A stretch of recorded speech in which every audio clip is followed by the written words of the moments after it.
Said, let's look at the numbers on the mood of the country. It's a pretty dour mood in terms of the way people feel things are going in the United States. Nationally, only 7% of voters say they're enthusiastic. 19% say they're satisfied. Look at these numbers. 43% dissatisfied, 29% angry, 72% of the electorate nationally say they're dissatisfied. 72% of the electorate said they're either dissatisfied or angry. Think about that. Not just unhappy, not just the country is going in the wrong direction, but full-blown angry. We are angry about the way things are going. 72% of your countrymen, if you walk outside and throw a rock, the person that you hit, more likely than not, will either be dissatisfied or angry with the direction of the country. The person who's in charge of that direction is Joe Biden. He is currently president of the United States, even though it doesn't quite seem like he's president because he has been functionally invisible, short of calling Americans trash. All right. Now, you're running in a political race. You need to win the political race. And I would imagine you have internal polling that will give you some context to what is taking place in the larger world to be outside of your bubble. All right. Now, if you're running in the political race and you say, because you recognize people want change, that's what they want. Okay, fair enough. Again, listen to what this guy's saying. And so if you're going with being a change candidate, it does make sense on some level, right? After all, listen to what he's saying. Said, let's look at the numbers on the mood of the country. It's a pretty dour mood in terms of the way people feel things are going in the United States. Nationally, only 7% of voters say they're enthusiastic. 19% say they're satisfied. Look at these numbers. 43% dissatisfied, 29% angry, 72% of the electorate nationally say they're dissatisfied or angry.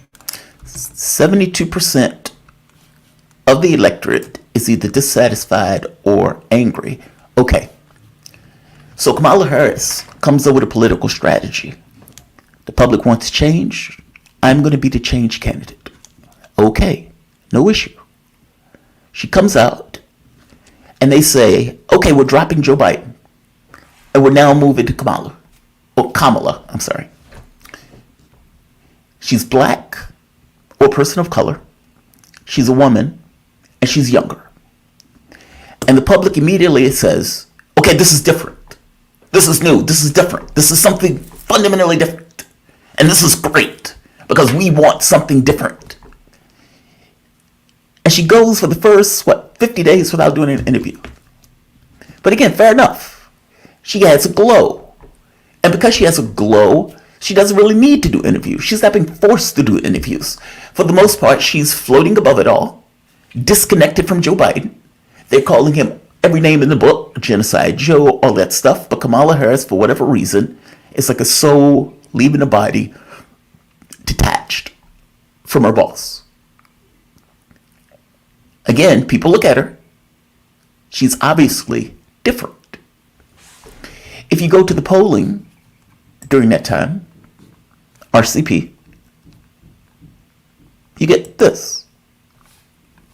Harris gets into the race, and bam, she's up. And that lead remains all the way up until September 19th. And to be honest, even a little bit beyond it. All right. So what happens? Right. She gets into the race. She has her glow. She gets a bump. She goes through the DNC convention. It's only been a few months that she's been in the race, but up to this point, she's ahead. There's a glow. The person who takes on the mantle of, I am the change candidate. I am going to give you something fundamentally different. I am clearly fundamentally different. We need to turn the page on these old politicians, and you need to vote Harris. And then they ask her, okay, change candidate. Because you're a change candidate, and we accept that, you clearly look different. What would you have done different? Because after all, you're the change candidate. You're the person who's going to be different. And if you get an American public where 72% are angry, or at the very least, greatly dissatisfied, then by definition, the fact that you're taking over change will put you in somewhat of a prime position and put you in the lead. So even if people don't exactly know you, at the very least, they understand this is different. We want something different. We will grandfather you in and give you the benefit of the doubt. Especially since we think Trump is insane. That same candidate then goes on TV and when asked, says this.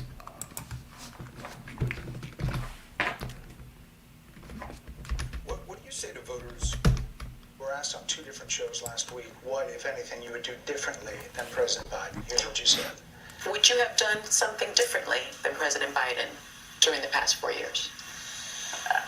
There is not a thing that comes to mind in terms of, and I've been a part of most of the decisions that have had impact. Under a Harris administration, what would the major changes be, and what would stay the same? Sure. Well, I mean, I'm obviously not Joe Biden. I know. And so that would be one change in terms of, but also I think it's important to say with, 28 days to go, I'm not Donald Trump. All right. She's not Joe Biden. She's not Donald Trump. So effectively, she doesn't have an answer for that question. And the fact that you've been asked that question twice, and I'll suspect more than twice, it gets across that it's an important question. The question goes to the heart of who you are and your thesis of the case for why you should be elected. Your thesis of the case is, I'm a new generation. But you just communicated to the American public that despite being a new generation, you had no ideas of your own over the course of the previous administration, meaning there was nothing different that you could communicate that you would have done. And there is nothing you could communicate going forward that you would do that would be all that different. And the policies that you've put forth could have very easily fit within the context of the Biden administration. So, 72% are angry, 72% want something different, and you initially look different, but by October, you've been going around telling people that you are effectively continuity and you're going to be the same thing. All right. Polling, by the time you get to October 5th, October 19th, 16th, and boom, off a cliff. It wasn't even that anything was necessarily happening. It was more so that when Kamala Harris talked, she came across as stilted. She came across as inauthentic. She came across as if some of these issues she didn't necessarily care about. And frankly, the Gaza issue, the wishy-washiness didn't necessarily go down well with people who were Arab, Muslims, or people who had a conscience. So, why is it that Joy-Ann Reid, when confronting a campaign that seems to be somewhat shambolic, that cannot necessarily articulate the reason they were even having a campaign, short of Joe Biden flamed out, why is Joy-Ann Reid saying that this campaign was historic and it was flawless? Historic and flawless. And tries to insinuate that because it was historic and flawless, that the only reason it would have been tanked was because she was a woman and a woman of color. And more to the point of that, it would have to be that, right? Because after all, she ran a flawless campaign. There was no flaw or defect or failure in the campaign at all. It was completely a perfect campaign. And so the only reason she could possibly lose is if it would have been A, impossible to win, or B, because the country is racist and sexist. Maybe I'm reading too much into it. I will let you hear it for yourself. We were asked on two different shows last week what, if anything, you would do differently than President What Biden. makes the timing, I think, of President Biden's decision to step down after the debate something that if... And I think it's important to say that, anyone who has experienced or been in the United States for any period of time and experienced this country's history and knows it cannot have believed that it would be easy to elect a woman president, let alone a woman of color. Let's just be clear. And nothing that was true yesterday about how flawlessly this campaign was run is not true now. I mean, this really was an historic, flawlessly run campaign. Queen Latifah never endorses anyone. She came out and endorsed. Well, since Queen Latifah endorsed somebody, well, clearly it has to be historic, right? I mean, fuck, man. Queen Latifah got involved. Queen Latifah. She says nothing that was true before she lost has been invalidated by the fact that she lost. I'm paraphrasing. And that it was a historic, flawlessly run campaign. Now, what I think is probably more true, because it clearly was not a flawlessly run campaign. We can go down a list of items that were problematic, and that is even taking out this idea that they didn't have a primary. Inability to talk about herself, inability to be authentic, inability to have interviews without giving these kind of scripted rote responses that didn't necessarily seem like you fully understood the issue and the subject matter. You spent the entire campaign running and talking about Trump, something that Hillary Clinton also did. And somehow you ended up giving the impression to the American public that you were the elitist and the candidate for the rich, whereas Donald Trump was the guy fighting for the working class. And looking at the exit polling, it backs that up. The people who were poor, who didn't go to college, voted Trump. Basically, the working class. How are you telling me that this was a flawlessly run campaign? How are you telling me that? And to go further than telling me that, trying to convince me that it was so perfect and so flawless that it was impossible for anybody to win that, especially a person of color, and especially a person that is a woman. Dude, it's not about you being a woman. Honestly. And it's not about you being a person of color. Obama was black. He got elected. The issue with Kamala is that she did not have the same attributes and the gifts that Obama had. When she ran in the primary the first time around, she didn't even make it to Iowa. And in this election, nobody voted for her. So she was earnestly tested to see whether or not she was ever going to be the strongest candidate. Now, your party did that. Your party decided to try to wedge her into that system. Your party chose to put a knife in Bernie Sanders, allowing Joe Biden to be the one who's running in the race as opposed to having somebody who's a stronger candidate. Your candidate decided to run around the country with Liz goddamn Cheney and make the argument, we don't need the left. We're going to pull all of these Republicans. Pulling a Hillary Clinton strategy that didn't work the first time around, but apparently Kamala Harris was going to try to make it work this time around.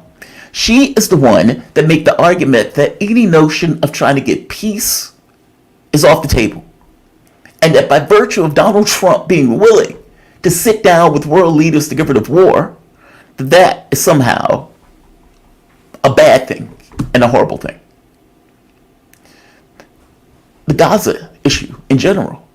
An inability to talk about the issue in any other way than the same way that Joe Biden talked about it. The inability to have some level of political dexterity to get across the country wants to change. I need to have an answer to that question about change as opposed to just screaming about Donald Trump. All of these were flaws. All of these were negatives. How does Joy Ann Reid come to this conclusion that flawless, mic drop, Queen Latifah was in for it, so it has to be just phenomenal, because Queen Latifah. Is that really where we're going with this? That she didn't lose because she was a bad candidate. She didn't lose because she ran a horrible campaign. She didn't lose because she couldn't articulate anything about herself short of Donald Trump is horrible, Donald Trump is Hitler, Donald Trump is a fascist, etc., etc. She didn't lose because of any of those reasons that I've articulated. It was because she's a woman and because she was a woman of color. One last point. She says nothing that we were talking about the other day is less true. In fact, let's play it one more time because I want to make sure I get this quote right. Because I think I have an answer for on why she's confused by this. And I think it's important to say that, anyone who has experienced or been in the United States for any period of time and experienced this country's history and knows it cannot have believed that it would be easy to elect a woman president, let alone a woman of color. Let's just be clear. And nothing that was true yesterday about how flawlessly this campaign was run is not true now. I mean, this really was an historic, flawlessly run campaign. Queen Latifah never endorses anyone. She came out and endorsed, she had every prominent celebrity voice. She had the Taylor Swift, she had the Swifties, she had the Beehive. Like, you could not have run a better campaign. It seems that Joy-Ann Reid, for whatever particular reason, believes that getting Taylor Swift and getting Queen Latifah and getting musical acts is somehow indicative of a health and effectiveness of a campaign. She had Queen Latifah, she had Swifties. I mean, fuck man, she had Swifties. How did she lose? She had Swifties. You getting musical acts is not the same thing as you running a campaign that draws and encourages people to vote for your campaign. I understand that she has a lot of musical connections. God bless her. If she wants to have a concert at home in order to make herself feel better from this loss, Taylor Swift and Queen Latifah will most likely perform without any issue. She may even be able to get Beyonce to have that concession performance. That has nothing to do with whether or not the American public wants you in that position, or for that matter, whether or not you formulate an argument and a justification for them to put you there. I think the problem that you're having, Joy-Ann Reid, if I may say so, is that all of you were sitting there talking to each other. And in your bubble, and talking to each other, you thought this was historic. Yeah, this is historic. This is fantastic. Yeah, this is fantastic. They have the Swifties. Oh, they have the Swifties? Yeah, they have the Swifties. You're talking to yourselves. You were in a bubble, this kind of liberal bubble. Anybody outside the bubble could have pulled up the map and pointed out how does she win, and would have a difficult time figuring out a pathway for Kamala Harris to win. You guys were sitting there talking about how awesome and great, and all of these Swifties and all of these musical acts, how could she lose? And you're bewildered by something that if you would have watched my show before the election, you'd have found out and learned that she was going to lose. It was not flawless.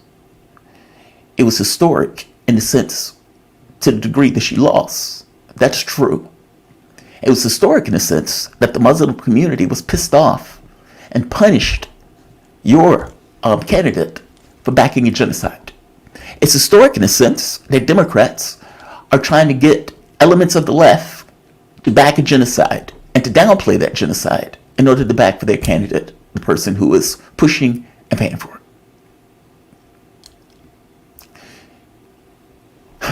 It's a failure. And flawless is not the word I would use for it. Joy-Ann Reid and these people are delusional. And Trump has effectively driven them entirely and utterly insane. If you think this campaign was flawless, I'm going to say I think you've lost your mind. Like, share, and of course, subscribe. Thanks all.